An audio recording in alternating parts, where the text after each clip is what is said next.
Well, hello, good people. Mark Holmes here, and as always, I appreciate each and every one of you guys. It's been a little while since we've been here at the Red Brick House doing some work and stuff, but we are back and we're going to be getting some stuff done. I'm down up underneath of the house here. It's wintertime.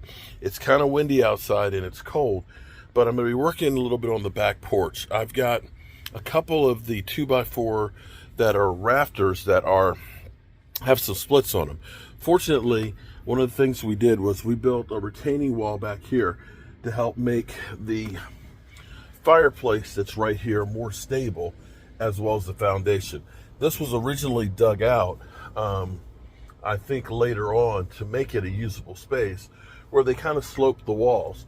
Well, a little bit of the walls have kind of crumbled some, especially right back through here. So we ended up putting this in here, putting the black fiber paper in there to help to make it last, but stabilizing it, but also making it double duty so that way we could use this to stack up some lumber. Good thing is we saved a lot of the lumber, so I'm going to need some of these 2x4s that are here to make new rafters to go alongside the other ones to sister them up. And also, of course, what we're going to do, I ended up getting these because they were slightly bent, but we're going to do the same thing over here using these 6x6s to build ourselves another retaining wall up on there. And eventually what we'll do is we'll do like a workbench and some shelving in there, so that way we can kind of organize this and actually use this space more than what we're doing right now. It's just kind of like we were just trying to get in here for the winter, just put stuff away, and we'll worry about it in the springtime. Well, while I'm here, we're going to be here for a bit. I'm going to, of course, do as much work as I can to try and make this place even better. So we're going to get working on doing some stuff right now. Boy, is it windy out here today, and I'm going to at least try and do some of the stuff. If I can at least get these rafters cut and put in place. I don't know, I've got to fix the flashing on top of the roof. I may go up there today, but like I said, it is windy as can be. But what I'll show you is because we're using some of the lumber that was reclaimed and trying to get it even. When you look at the size difference of the 2x4s, they are totally different sizes. And so that was one of the problems of when we were going through, excuse me, and hanging drywall inside, was trying to get the walls even so that way the drywall would be nice and snug against it. So, wow, that wind is hawking today, and it's actually amazing because I still have the original windows. We weather sealed them about as well as we could, and we've had some days where it's been down to about 4 or 5 degrees, and it gets a little chilly on the lower level. We do have a little issue with one of the air conditioning units, but this wind is hawking today. And I'm working on trying to get these rafters. We've got some rafters in there that need to be sistered up, and I'm using some of the reclaimed lumber here. And what's funny is this is where it's kind of comical, because you look at the size difference of the lumber. These are all considered 2x4s, and these are truly the 2" by 4" that they are before they would be milled up. But one thing that's clear is, even though this is a little bit of the bark edge, these things are solid as a rock, and they're still straight as an arrow. They don't warp. That antique heart pine is straight as can be. Okay, so here's what you can see where this knot is. There's a little bit of a crack right there, so we're going to sister up one with that one. This one, same thing. We've got a knot that's right there. We'll end up pushing it on up to get it back to being level, and we'll end up sistering another one in so it rests on the top of that and ties in up here. And then we're going to put one across the bottom of it to give it a little extra support, because these are basically just nailed into the stud. So we want to go ahead and have a solid piece all the way across there to support them. So that way it'll be nice and snug. Now what we're going to do is we're going to get some more siding to fix this up, close it up, and we're going to paint that part of it. And then we're going to be using like these random size pieces of oak on the walls here. So we're going to make this a usable sunroom, and eventually what we may do is we're going to build a knee wall in here. We may actually put glass in here, and the reason why we might do this, and along with putting a couple of skylights. We may use this as a seating and growing room slash tropical plant place. So we have a lot of plants and stuff out there. We could move them out here, or if we do our garden, we can start our seeds and things like that out here, and even growing like microgreens and things. So if we put the storm windows, put windows up in here, go ahead and insulate underneath the floor. I don't want to insulate the ceiling because I love this look. If we really want to, what we would do is we'd put rigid insulation on top of this and basically put another layer on it. Then you could have a fully insulated room that would be like a four-season room that you could open up the windows and you could close it and have the ambient heat. This gets the morning sun, and if we do put some skylights in here, you'll get actually the sun in here midday that will help to radiate heat and bring you more light in for growing plants. So that's one of the ideas of things that we're thinking about doing. But none of that means anything if the roof collapses. So we're going to get this thing fixed.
Okay, so that's the first one there.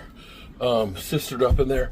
That raised that back up. I used the wood here to push it back up in here, and that carries the load all the way down here. We'll put a few more nails in there, and then we'll have the ledger board that goes all the way across there to support it, and that will definitely make our roof a whole lot more stronger than what it was. Now, the only bad thing, of course, is you'll see that this is not a finished piece like these were, where the time has given it its patina, but then this is another piece of evidence of where we've gone through and fixed it. I'm okay with that. You know, it's always a great day at the Red Brick House, and you know, when I'm not here, I really miss being here. And we had David from the city's Historic Society, one of the people that know so much about this house and is ecstatic about us restoring and saving it, and says we've done a great job with it. He ended up bringing me some real treasures. Oh my goodness. This is insane, because this right here, this is all wood block planes. And so all of this stuff would have been, all of your joints that you would have made, you would have done them by hand. So this would be like doing a little lip dado on the ends. Here, this one, you can see the profile. Look at this. You see the, oops, I dropped the spec cord. But see, each profile that they had to do for the moldings, they had a corresponding blade. Look at that. That's hand cut and handmade right there. I've got a little too much light there, but look, that is incredible. And so I haven't even gone through all these, but this is a beaded one. The blade is missing, but we may be able to make a blade to match it to work. Oh no, there's the blade. There, oh my goodness, there's the blade. It's stuck in there. But all of these pieces you would have used, and look at this old. This is this is called a coffin plane. And this one, of course, it's built looks like a coffin. And all of these have a wood wedge that puts them in here. Look at this big block plane that's in here. I have to literally just go through and look at the different ones. This right here, this one is like if you're making a fluted molding, this would be the one that you get. So a lot of these, of course, were made. There was a big, oh, this one's it. This is a bigger version of that. So you can see the profile. So all these were made, these planes were made by hand. And this is how they would have literally built the house. So for me, I am so grateful for David being here, giving us some more history of the house and adding to our collection. We actually have a few more pieces. And this is what's kind of cool about the red brick house is we've had so many people that have given us stuff. And I have some Civil War pistols that are actually coming too. But we have some more old planes. This is actually an even bigger round over one and stuff in here, like a draw knife. See, you didn't have all the tools that we have now to, shapers and things like that. Here's your shaper right here. So this stuff is really, really cool. Now, of course, this is an old house, but we do have some modern conveniences. And I got one of these locks actually here on Amazon. And I've actually gotten a lot of stuff here at Amazon. But this lock is really cool because it's actually programmable. And see, you can use it with just the regular throw and stuff on here. But it's also digital. So you can lock it with the outside. You can put a code onto it. Or you can actually open it up. You can program it so it'll automatically lock. And the reason why we're doing that is one day I forgot to lock the door and we went all the way back home. But you can program this for a time of how long before it will close and shut off the lock. There it goes. So now you see the red light on there? It's locked. So you can't get in, but check it out.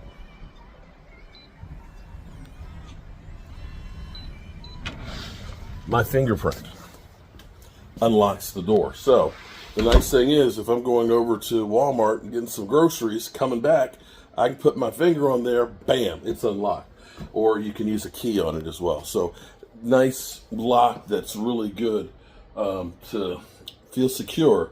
You don't have to worry about, did I lock the door? Because it's going to automatically lock after 30 seconds. And it looks good. You got the lever handle. We got it in black and things. So it's going to be really good for us. There it goes. It's locked. You can set that for 10 seconds or up to 99 seconds or not at all. So you can do all kinds of stuff. You can set it up so that way you can give a temporary code to somebody. So if somebody needs to get in, you can tell them, hey, 5, 6, 7, 8, 9 is the code or whatever you program it into it. So I had started around Christmas time plastering this up.